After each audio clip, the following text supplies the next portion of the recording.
Oh, ito na guys, itong isda na niluto ni Yaya na. Ayan po si Yaya kumain. Masarap ba ya? Hindi. Hindi daw masarap yung niluto niya. Ano to? Parang siyang karne, di ba? Or ano? Pero isda yan ha. Wala po yan yan.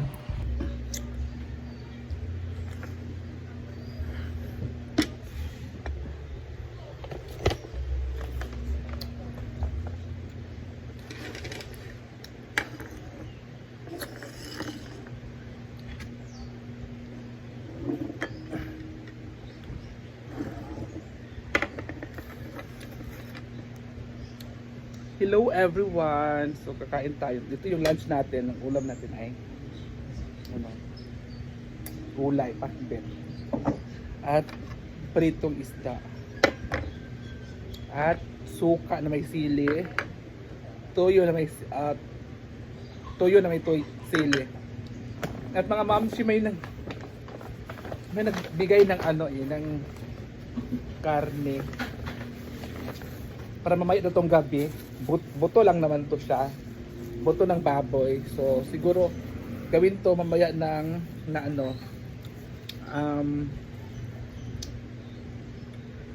sabaw. So magluluto ito ng may isipaluma lang. Diyan lang muna yan. So, at syempre, may kanin tayo guys. Ang daming kanin guys. So. Diba? So, kain tayo kasi hindi pa ako tapos kumain eh. Ang sarap ng ng gulay kasi ilagyan ng na ilagyan siya ng alamang. Ano kasi guys, ang masarap isda is yung ulo talaga. Para sa akin, lalo yung prito isda, paksiyo, ganun.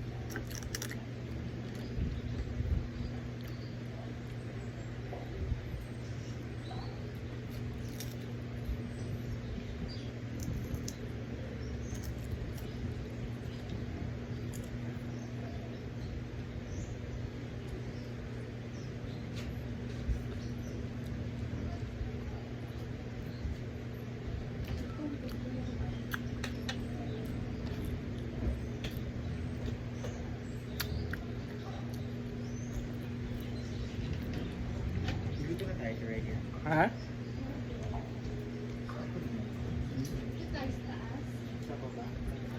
Kaya yan.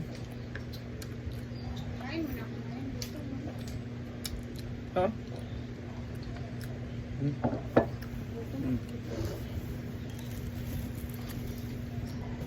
Tato ah. Kadon ah.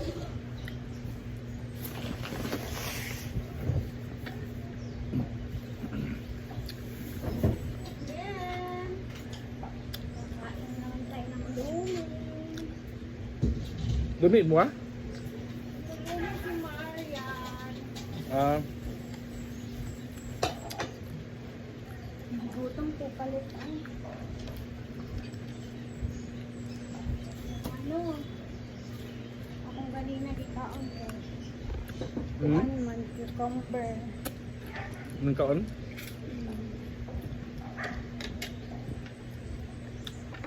Gutom guys. Maon ta guys.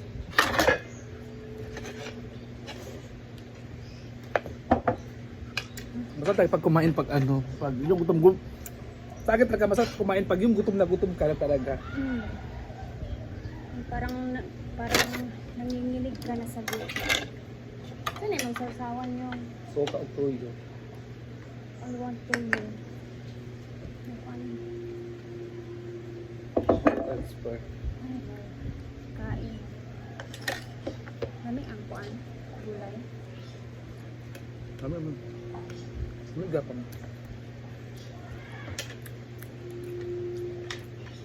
Kain ka.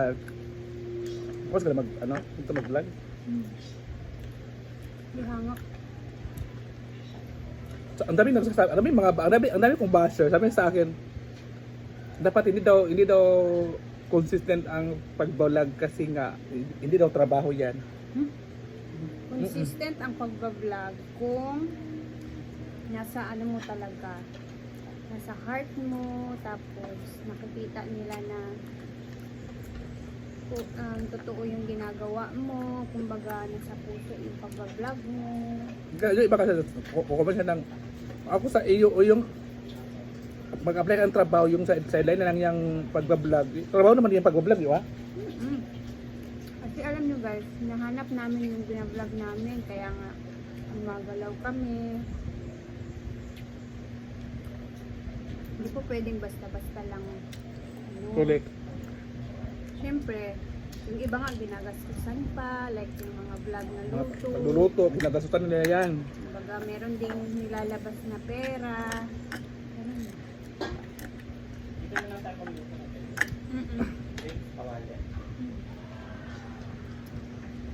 Kaya huwag niyo sabihin na hindi trabaho yung pagbablog. Trabaho din po yun. Tinatrabaho.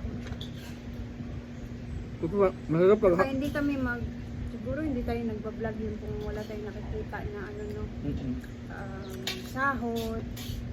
Wala kaming sahod sa vlog. Hindi rin, may magbablog. Bakit hindi magbablog, di ba?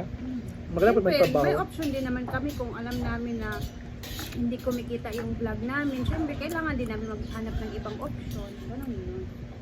And since okay naman tayo sa ginagawa nating vlog, sumasahod naman tayo, di ba?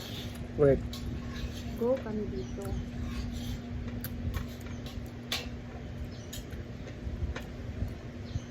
Ang dami ng tao dyan eh, gusto mag-vlog, di ba yun?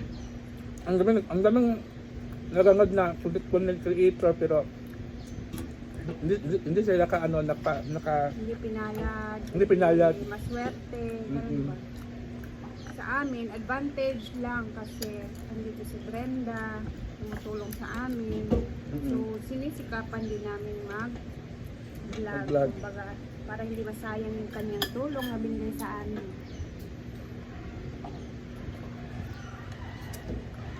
Yung alam niyo yung mga ano ha, yung mga ang comment ang hindi maganda sa Si Madam nga yung, di ba? mm Naging artista na. Naging creator niya. komedyante na, napunta na ng Japan, pero sa ngayon, nag-stay pa din siya sa pagbablog kasi alam niya malaki yung kita niya. Correct. Dito siya nabubuhay. And mas madali kami nakakagalaw. So hindi mong ano Meron kami Oras. sariling oras. Kahit saan kami ilagay, makakapag-vlog kami. Kahit nakahiga lang siguro yung no, TV na. Yung Sa may content lang, may laman lang yung upload mo. so, sa amin talaga kailangan na 4, 5, 6, 7, 8. Kung pwede, di ba? So yung nakakailang video siya sa isang araw. 4, 5. 4, 5, 6, minsan 6 pa, grabe. Di ba? Kasi kailangan talaga. Ako nga minsan, yung 2 upload ko dito sa YouTube, napakahirap na yun para sa akin na hanapin. Ito lang yun. Lalo pag gusto ninyong maganda yung video na ipakita sa mga viewers, yun naman. Mahirap talaga pag ano. So, sabi nga, ano ba ginagawa nyo? Kailang ng kain. Hindi naman vlog yan. Vlog Alam din mo to. yung, nung mga first time kong nag-start mag-vlog, syempre, nandun pa yung nahihiya tayo sa mga viewers natin kasi pagtatawanan tayo. Ngayon, wala na guys. Read man ka na. Dead man na. So, ano masasabi mo sa mga basher mo? Diba, ang dami mo ding basher. May basher din ako, alam ko. Lahat naman tayo mayroon. Ang sa akin lang, masasabi ko lang sa kanila, kilalanin niyo muna kami bago kayo magsalita ng maganda. Correct. Kasi most of the bashers talaga yung hindi tayo kilala. Basta Hindi. lang sila Iba na lang ng comment. comment. Minsan may mga judgmental na parang nakikita nila sa itsura natin, may geta kung babae nito or pangit ang ugali ng itsura ng lalaki nito, ganun. So, judge agad, diba? Dahil agad. Naka. Maging mature tayo, ganun. Ako din. Diba, naka 9 minutes na si Uyong, kakachika-chika lang yan, kumakain. Diba yung? Correct. Eh, Thank you so much, guys. God bless. Bye-bye.